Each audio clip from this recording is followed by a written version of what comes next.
What's good, y'all? Welcome to Ready Tape. And today we finna be talking about, as you can see, Darren Waller. The Red Nation is be speaking about our guy, Darren Waller, our top three tight end, as everybody likes to say, and what's going on with him. We're going to talk about it in this video, and we're going to drop a little bit of knowledge, man. So make sure to hit that like button, hit the sub button if you want to see more videos like this. Let's get into it. Darren Waller is having some concerns. What are the concerns? Well, the main thing is the miscommunication between him and Derek Carr. That's one of them. But the actual number one thing I would say are the drops. It's the drops. I don't know if you've seen them, but I've definitely seen Darren Waller at least drop two passes that potentially could be touchdowns. Touchdowns. We could have won against Tennessee if he would have just made one catch. In my opinion, if he just makes one catch, we get a touchdown, we win that game.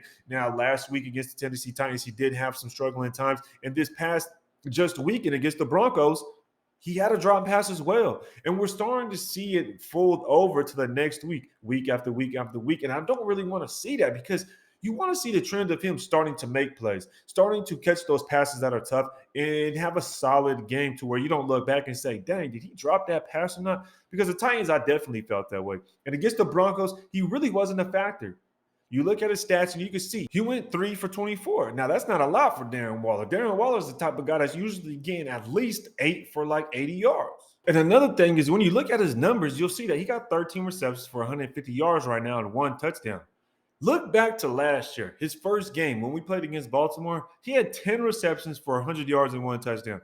So technically, not technically, but dang near in one game last year, he got almost all the stats that he has already this year in 4 games. So I know that Darren Waller can step it up. I know he can go out there and make it happen. And I know the chemistry between him and Derek Carr is there and it's going to click.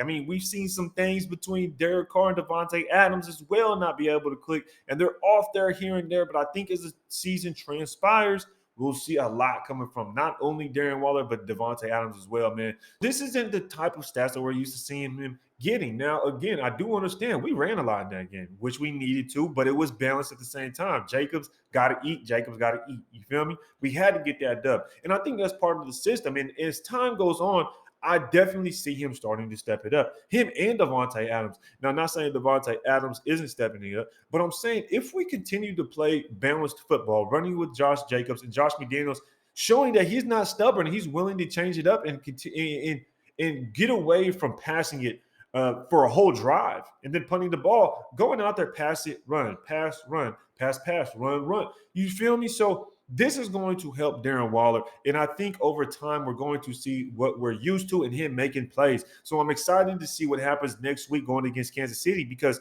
look, man, we 1-3. We just beat the division rival in the Broncos. We got to go beat the Chiefs. I don't care what anybody says. We have to beat the Chiefs. Going down to 1-4 would be detrimental to this team. I mean, it'd be a hard hole to dig ourselves out of. And we need Darren Waller to go out there and perform. Now, is it because he missed out on a lot of practice in this offseason during the preseason? He had a hamstring injury.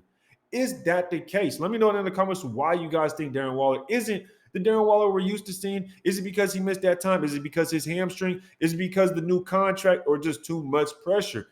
I don't know what it is, but I think he'll come around. Let me know down in the comments what you guys think. Don't forget to hit that sub button if you guys like this video and you want to see more like this. Hit the like button on the way out as well, man. Appreciate everybody tuning in. And we're on the road to 9K, y'all. 9K. We're almost there. So let's go ahead and make it happen, dog. Trying to get that 10K, that big 10. Appreciate everybody tuning in. Until next time, Ready to Tape.